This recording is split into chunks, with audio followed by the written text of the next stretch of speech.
ఇక్కడికి వచ్చాక మాకు ఒక మిరకిల్ జరిగిందండి. అదేంటో ఈ వీడియోలో చూసేయండి.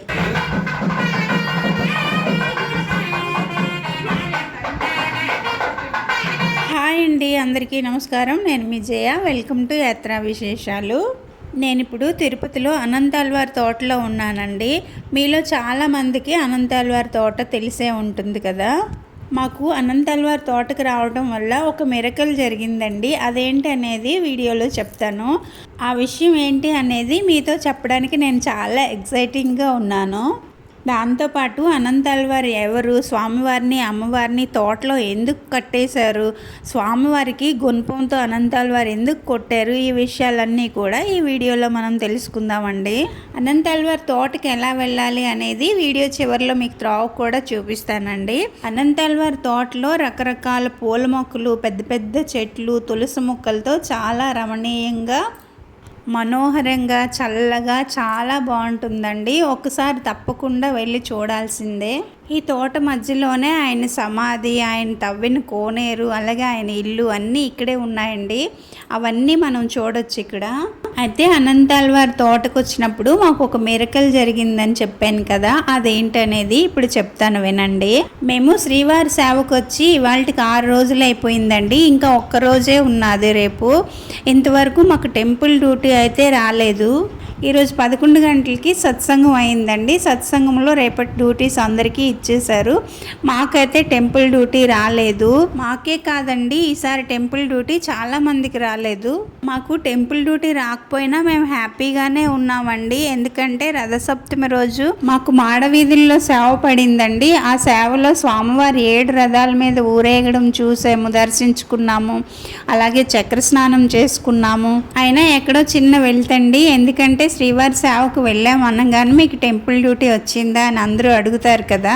పైగా నేను ఫస్ట్ టైం టీమ్ లీడర్గా వెళ్ళానండి. ఈవిడితో వెళ్తే టెంపుల్ డ్యూటీ రాదు అనేసి ఎవరైనా అనేస్తారేమోనని అదొక చింత ఉన్నది నాకు.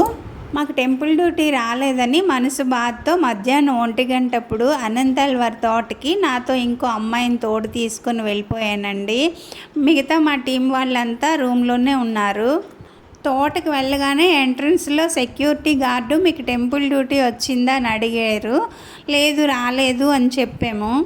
అయితే అక్కడ అనంతాళ్వారి సమాధి ఉంది కదా, ఆ సమాధికి 3 ప్రదక్షిణలు చేసి స్వామివారికి మొక్కుకోండి, మాకు టెంపుల్ డ్యూటీ రావాలని, ఖచ్చితంగా వస్తుందని చెప్పారండి.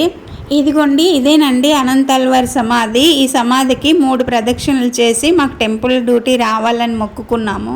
ఏదో మొక్కేసాం కానీ రేపటి సత్సంగం కూడా అయిపోయింది కదా, ఇంకెక్కడ టెంపుల్ డ్యూటీ పడుతుందిలే అని మేము అనుకున్నాము. సరే అని చెప్పి అక్కడి నుంచి మేము రూమ్కి వెళ్ళిపోయామండి. మాకు 4 గంటల నుంచి రాత్రి 11 గంటల వరకు మాధవంలో అన్నప్రసాద కేంద్రంలో సేవ ఉన్నది.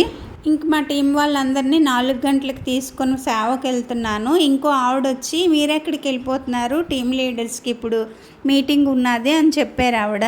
11 గంటలకి మీటింగ్ అయిపోయింది కదా అంటే, ఏమో మరి మళ్ళీ ఉన్నదంట 4 గంటలకి, ఇందాకే అనౌన్స్ చేశారని చెప్పారు. మా టీం మెంబర్స్ అందరినీ సేవకు పంపించేసి నేను సత్సంగంకి వెళ్ళానండి.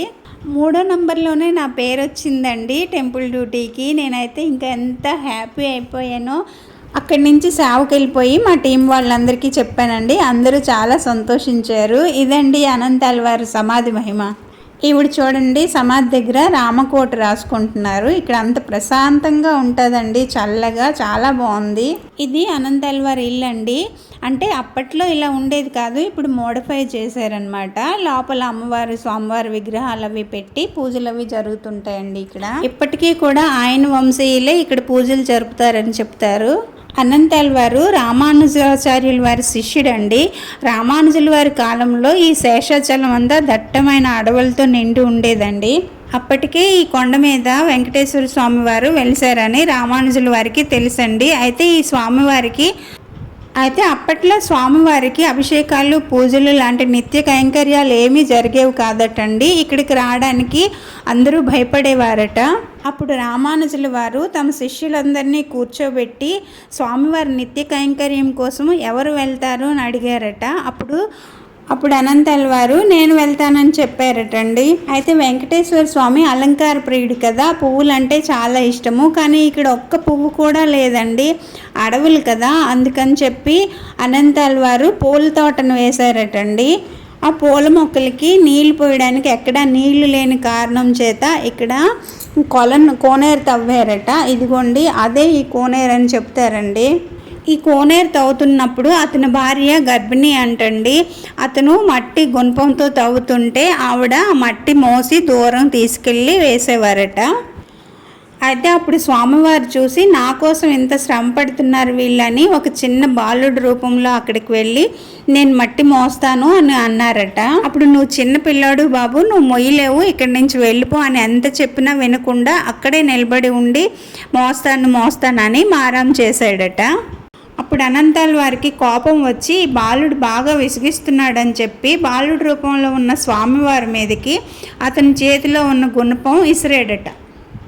మరుసటి రోజు పురోహితులు స్వామివారి కైంకర్యం కోసం వెళ్ళేసరికి స్వామివారి గడ్డం నుంచే రక్తం కారుతుందంట.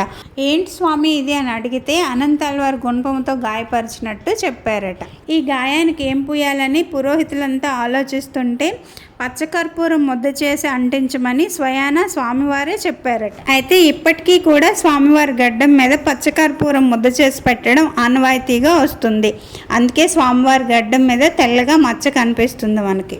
అయితే అనంతాల్ వారు స్వామివారిని కొట్టిన గుణపంని మనం ఇప్పటికీ కూడా తిరుపతిలో చూడొచ్చండి. వెండి వాకిల్లోన ఎదురుగా ఉన్న గోడ మీద ఉంటుందండి. అదేనండి ఈ గుణపం ఇక్కడ కనిపిస్తుంది కదా, ఇక్కడ రాసి కూడా ఉన్నది చూడండి. అలాగే ఒకరోజు స్వామివారు అనంతాల్ వారి తోటకు వెళ్ళి చూసొద్దాం పదా అని అమ్మవారిని తీసుకొని వెళ్ళారట.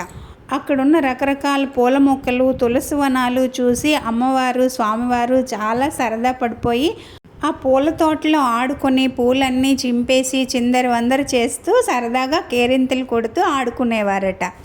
ఉదయం అనంతాల్ వారు వెళ్ళి చూసేసరికి అదంతా చిందరవందరగా పూలన్నీ పడి ఉండేవట. ప్రతిరోజు ఇలా చేస్తున్నది ఎవరు అని ఈరోజు ఎలాగైనా వీళ్ళని పట్టుకుంటానని చెప్పి ఆ రోజు రాత్రి అనంతాల్ వారు అక్కడే ఉండిపోయారట. అప్పుడు అమ్మవారు స్వామివారు సాధారణ మానవ రూపంలో వెళ్ళి అక్కడ ఆడుకుంటున్నారట.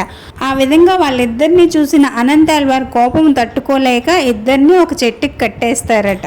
అయితే స్వామివారిని నెమ్మదిగా విడిపించుకొని వెళ్ళిపోతారట. అమ్మవారు అక్కడే ఉండిపోయింది. మరుసటి రోజు స్వామివారు అభిషేకం చేస్తుండగా స్వామివారి వక్షస్థలం మీద అమ్మవారు లేకపోవడం చూసి అమ్మవారి ఏరని పురోహితులంతా నిర్ఘాంతపోయారట.